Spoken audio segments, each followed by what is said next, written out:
ndabanzihera musariye iyo umuntu atazi kuririmba zama yibagirwa indirimbo zose. Ntereye umusozi nzamuka ngana iwacu mw'ijuru, sinzasubiza amaso inyuma, hoya hoya ntumbiriye Yesu, hoya hoya ntumbiriye Yesu. byanze kabisa.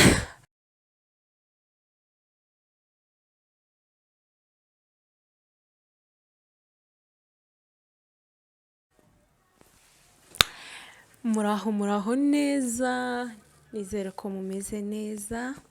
Nanjye ndi hano meze neza, ndashima Imana, ndakomeye. Umva subu nkomeye nk'iki, amabuye niyo akomeye. Ndashima Imana mu by'ukuri, meze neza. Nawe nizere ko umeze neza, kandi nawe utameze neza wihangane. Wowe urwaye, wowe urwajije, wowe ufite ibibazo bitandukanye, mu by'ukuri ngo waye pole. Wowe wabuze umuntu wawe, ndakwihanganishije inshuti yanjye kugira ngo ngukomeze. Muri kubona hano mu kiganza mfite Bibiliya, Ijambo ry'Imana. Uyu munsi nifuje gutangira ikiganiro soma Ijambo ry'Imana. Bwana sifiwe. Kuriya reka mbabwire, kubwiriza ntabwo ari ukujya ku gatuti gusa, niyo wawe uhabwiriza. Kandi burya amateraniro ya mbere ni amateraniro agomba kubera iwawe. So uyu munsi nshatse kubasomera Ijambo ry'Imana gatoya cyane. Reka dutangire. Abakurikiye kino kiganiro turasoma mu Baroma umurongo wa 2, turahera ku gice cya 6. Haravuga ngo kuko Imana izitura umuntu wese ibikwiriye ibyo yakoze, abashaka ubwiza n'icyubahiro no kudapfa, babishakisha gukora ibyiza badacogora, izabitura ubugingo buhoraho. Ariko abafite imitima ikunda kwirema ibice ntibumvire iby'ukuri, ahubwo bakumvira gukiranirwa, izabitura umujinya n'uburakari n'amakuba n'ibyago. Nibyo izateza umuntu wese ukora ibyaha, uhereye ku muyuda ukageza ku mugiriki. Ku murongo wa 10 haravuga ngo ariko ubwiza n'icyubahiro n'amahoro nibyo izitura umuntu wese ukora ibyiza, uhereye ku muyuda ukageza ku mugiriki. Amen. Dusomye Ijambo ry'Imana hano mu Baroma. Ijambo ry'Imana ryatubwiye ngo abashaka ubwiza n'icyubahiro babikore badacogora. Amen. Reka mbahe ingero ebyiri. Hari umubyeyi witwaga Dorokasi nta kandi kazi yaragira. Dorokasi yari umubyeyi, nta yindi mirimo myinshi yaragira. Yadoderaga abapfakazi, akadodera imfubyi. Bwana sifiwe. Alafu Imana igihe kiragera, Imana isarura Dorokasi. Imaze gusarura Dorokasi, ba bantu yadoderaga, b'abapfakazi na za mfubyi yadoderaga bararira cyane, bagira agahinda uburyo umuntu wabadoderaga imyenda yapfuye. Imana yumva amarira ya b'abapfakazi. Imana ikora ikintu gikomeye cyane. Imana izura Dorokasi. Ese mwene da, wowe waba ufite imirimo imeze ite? Se wowe upfuye none ahangaha hari abantu barira ku bwawe bigatuma Imana ikuzura? Mbariza mugenzi wawe ngo bimeze bite? urugero rwa kabiri, hari umugabo witwaga Ezekiya. Uwo mugabo yakoze imirimo, yibutsa Imana imirimo yakoreye Imana imwongera imyaka 15 yo kubaho. Ese bavandi, wowe iyo wahuye n'ikibazo, iyo ufite ikibazo, iyo warwajije, iyo ufite ibibazo byinshi, hari imirimo ujye wibutsa Imana kugira ngo Imana ibe yakwibukira kuri cya kintu wakoze, bitume wisaba, bitume usenga Imana, Mana nkiza. Iyo mirimo irahari. Ese hari ikintu none ahangaha wakwibutsa Imana, byibuze Imana yanakongera n'uwo mwaka wo kubaho? Simbizi, uriyizi, uzi umutima wawe. Rero icyo nababwira hano, ijambo ry'Imana ryatubwiye ngo abashaka ubwiza n'icubahiro bakore badacogora. Bwana sifiwe. Ijambo ry'Imana ribaganze. Amen. Tubaye dushize Bibiliya hasi. Murafashijwe se? Simbizi ko mufashijwe, ariko niryo jambo ryari riri ku mutima wanjye. Ndongeye ndabaramukije cyane, nari mbakumbuye cyane, namwe nizere ko mwari munkumbuye. Asigaye uyu munsi ntago tuvuga ibintu byinshi. Uyu munsi ni nkaho naje hano kuririmba. Uyu munsi naje kuririmba kubera mu rusengero ntazandirimba. Uyu munsi ndaririmbira kuri channel yanje. Uyu munsi ndaririmbira kuri channel yanje, ndaririmba amajwi yose abaho ku isi. Nimba nshiramo base, nimba nshiramo tenale, alto, harya ni alto, ndango nuko. Uyu munsi ngiye kuririmba. Ndabanzihera. Musariye iyo umuntu atazi kuririmba yibagirwa indirimbo zose. Ntereye umusozi nzamuka, ngani wacu mw'ijuru, sinzasubiza amaso inyuma, hoya ntumbiriye Yesu, hoya ntumbiriye Yesu. Byanze kabisa. So bavandi, byanze. Nari mvuze ngo uyu munsi ngiye kuririmba, ariko mbonye byanze. Kandi iyo byanze umuntu mu by'ukuri ni ukureka ntagira abantu ngo waze. Hanyuma ikintu cyanzanye hano mu by'ukuri, nzanywe no kubashimira. Sinzacogora, sinzarambirwa no kubashimira. Oya, ntibiteze kubaho. Ikintu gitumye mbashimira, ejo bundi hari video mperutse gukora, ntangariza abantu ko njya ncuruza imyenda, amakanzu, baranyandikira. Nshyira kuri TikTok yanjye, nshyira kuri Facebook, nshyira kuri Instagram yanjye. Mu by'ukuri mwaranyandikiye, mwaranguriye. Muri iyi minsi nikaho nari meze neza. Muri iyi minsi nayo ifite ifaranga, ariko nikaho zishize. Niyo mpamvu ngarutse kubabwira ngo nazanye iyindi myenda myiza. Ngarutse kubabwira ngo nazanye iyindi myenda myiza, amakanzu meza wakwambara ukaja gusenga, ukaza ukubita igisirimba. Hari umuntu uzubyina ugasanga umwenda yambaye agwajije abantu bicaye, ariko amakanzu nazanye ni yayandi y'abantu bafite ibiro bingahe se. Ni free size. Free size buri muntu wese arayambara, yaba umutoya yaba umunini. Ni nkuko kwanje timona iyi kanzu umuntu ufite ibiro nk'ijana yo yambara, ariko nje ndango nima mfite 63, sindi kwibuka neza, ariko urumva ni buri muntu wese arayambara. Bavandi, narabibonye, mwaranyandikiye, mwaranguriye. Nukuri abenshi ntitunaziranye, uretse kumbona kuri social media baranyandikiye, hari kanzu, iyi kanzu ndayishaka, kandi abenshi nabibagejeje.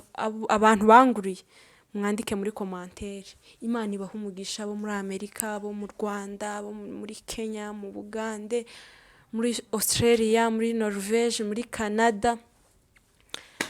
Batereye isari, mwarakoze kumpahira. Ngarutse kubabwira ngo ndacahari ku bwanyu, ngomba gutuma musa neza, mugahora mumeze utya mwaka. Reka mbabwire, kwambara neza siniyinga. Umuntu ashobora kwambara neza n'akazi rimwe na kabiri na gatatu na kane na gatanu n'iposho niyinga. Kuza wica abazimu. Kandi reka mbabwire bavandi, kwambara neza byica ngo iperereza. Ngo ryica iperereza ry'abanzi. Kuza wambara neza n'akazi rimwe ngo gaca ku muntu ngo kama yibaza gusa noneho ngo agiye he taho umuntu abagiye kuharira kwiduka kugura intuza ikibiriti cagushiranye mu nzu ariko ukamuhambara neza ukakanga abantu ugahanga abantu muturanye. Kwambara neza ni byiza, ugaragara neza, ubusa neza. None ga mukomeze munteze imbere. Hari abantu benshi bakunda kwaka nimero zanjye, abandi ntaza afite, abandi ngiye kuzibaha rero. Kuri WhatsApp nkoresha Inyarwanda niyo nkoresha. Abari mu mahanga nimero yo mu Rwanda itangizwa na 250 250 karindwi 9 14 16 9 3 2 karindwi 9 14 16 9 3 2. Ariko ntiri muri mobile money, hatagira umuntu wohereza akaza kumbwira ngo yeshizeho. Ubu ntiri muri mobile money. So mu byukuri reka nze mbereka amakanzu nabazaniye ari mu buryo butandukanye. Afite ibigofero, arabafite udutambaro, muri kumbona mbese sibwo nababwira gute, style yose nayibazane kandi ku mafaranga make cyane. Ariko ukambara neza, ugataha ubukwe usa neza, ukaja gusenga wambaye neza, ukaja gusura mugenzi wawe wambaye neza. Nuko bimeze. Reka amakanzu nyabereke. Imana ibaha umugisha. Ndabakunda cyane.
bavandimwe, ndagira ngo amakanzu murayabonye, amakanzu meza cyane umuto n'umukuru yakwambara.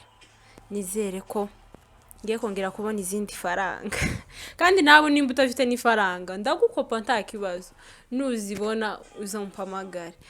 Ubwo rero muraza kwandika muri commentaire, nimero yanjye nayibahaye. Sigaye tuzagaruka, tuzasubira. Imana ibarinde, Imana ikomeze kubana namwe mwese aho muherereye, ndabakunda cyane. Bye.